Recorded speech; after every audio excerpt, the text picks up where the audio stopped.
I thought that I would talk to you a little bit about the Constitution, about how it interacts with our everyday lives, about how it affects the relationship of the government to the individual. And then I thought we'd get into a little conversation ourselves. I should be able to read some of your name tags, and maybe I'll call on you for a couple of questions and you can respond and we can get a nice dialogue going. Some men say the earth is round and some men say it is flat. But if it is round, can a command of the parliament make it flat? And if it is flat, could the king order it to be round? These are the words used by St. Thomas More in defense of himself, representing himself in his own trial for high treason, in which he was accused, of course, of refusing to acknowledge that the king was the head of the church on earth. We all know the outcome.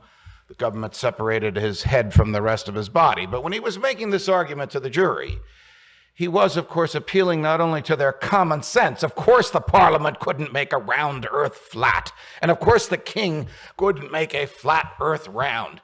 He was also appealing to their understanding of the natural law, of the order in things, of the way a divine creature or a force of nature, whether you are religious or secular, created things, and of our need to pursue happiness by complying with the law of nature. He knew what Aristotle and Augustine and Aquinas had written. He could almost anticipate what Locke and Jefferson would write. And Locke, of course, would repeat this, and Jefferson would repeat this as well, that we have natural rights, that they come from our humanity, that they don't come from the government.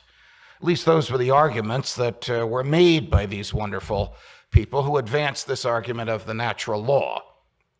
When we were a colony, when we were colonies, and the king and the parliament had wanted to raise money, they had ingenious ways of doing so. One of the most offensive was the Stamp Act. Parliament enacted a law that required every piece of paper in your home, every book, every pamphlet, every legal document, even a poster you were going to nail to a tree, have the king's image on it. You think it's rough going to the post office today? You had to go to a foreign post office and buy an image of the king.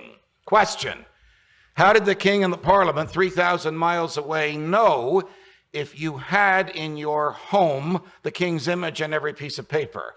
Answer: Parliament enacted an abomination called the Townshend Acts, which authorized British soldiers to write their own search warrants.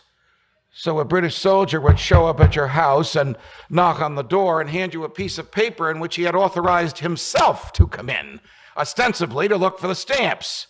But of course, while there, they might help themselves to food, to alcohol, to furniture. They might even help themselves to the house, which is why we have the Third Amendment, which prohibits quartering troops in a private home against the wishes of the owner. The Stamp Act was really the last straw. It was the only one of the oppressive acts that Parliament actually repealed in an effort to quell the colonists from their rebellious ways. We fought a revolution. We won the revolution. We wrote a constitution.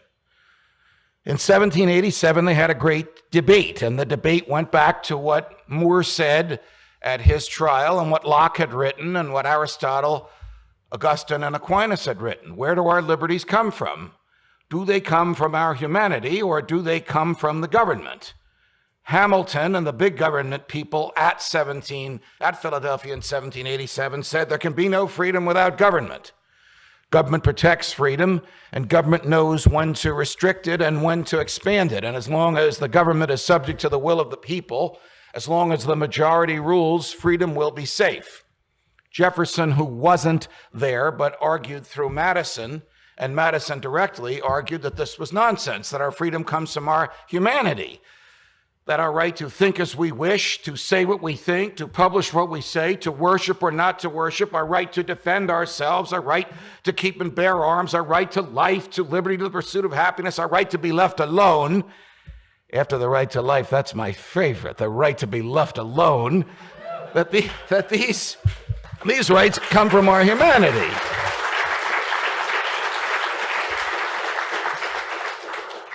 And rights either come from our humanity by virtue of the force of nature or are gifts from God.